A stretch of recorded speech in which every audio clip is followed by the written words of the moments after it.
In the first years of space travel, meals weren't exactly gourmet. John Glenn, the first American astronaut to eat in space in 1962, dined on sugar tablets and pureed beef and vegetables sucked out of a toothpaste-like tube with a straw. But back then, scientists didn't know if humans could even swallow in zero gravity. Today, astronauts have carefully designed meals prepared and transported from Earth. But the new challenge? How to make food in space. NASA's goal is to develop new food production technologies that support longer missions in space, including manned missions to other planets. In Japan, too, scientists and entrepreneurs are racing to find solutions, including one innovator who's already made history as the first Japanese woman to go to space. We have some exploration inherited inside of us. If we don't know something, we want to discover something. In July 1994, Japanese astronaut Chiaki Mukai boarded the space shuttle Columbia.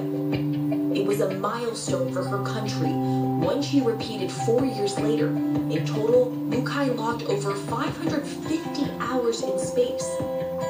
And how did you feel after both of those trips? Well, the first one, even 2 weeks, I felt a lot of gravity force when I come back to the ground. Living in space is possible. Human body actually adapts to the different environment very well, but still you have to fight with to adapt to the different situation. These days, the 68-year-old is thinking about even longer journeys and the challenges we need to fight to go beyond the Earth's orbit.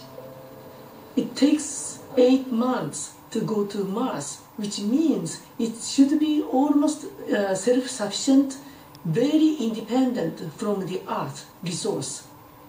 So that system we have to develop. At the Space Colony Research Center in Tokyo's University of Science, Mukai is working on just that. She helms a collaboration between academics and private companies across Japan. They're looking to develop a number of technologies to help us build a home in space, including a hydroponic farm that could grow crops on another planet. The system is fully self-sufficient. Individually bagged vegetables grow in recycled wastewater and are fertilized by liquid nitrogen, made out of water and air.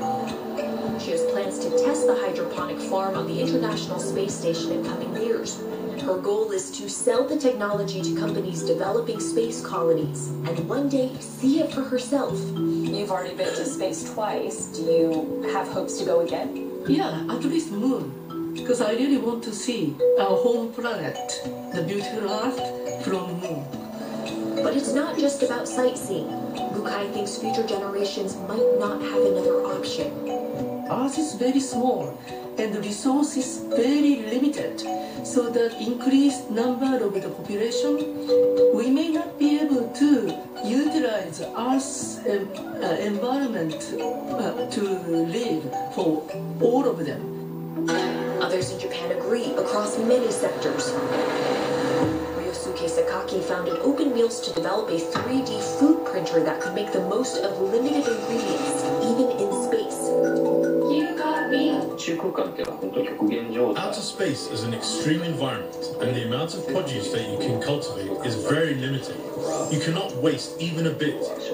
You will never have the food loss situation that you can see here in Japan or globally. Food residue or even insect-based ingredients can be processed into powders or pastes and used to create new textures or new visuals via a 3D printer. This might look like science fiction, but the 40-year-old is working to make it reality. With backing from his company, marketing giant Dentsu, Sakaki is working with academics and manufacturers to develop a prototype. One that would stack together gel cubes filled with powdered protein, flavoring, and coloring. And seafood might be a good place to start if Mukai's favorite space food is anything to go by. I love shrimp cocktail, so every day I ate shrimp cocktail in space. Mukai hopes to have much more variety on her next trip.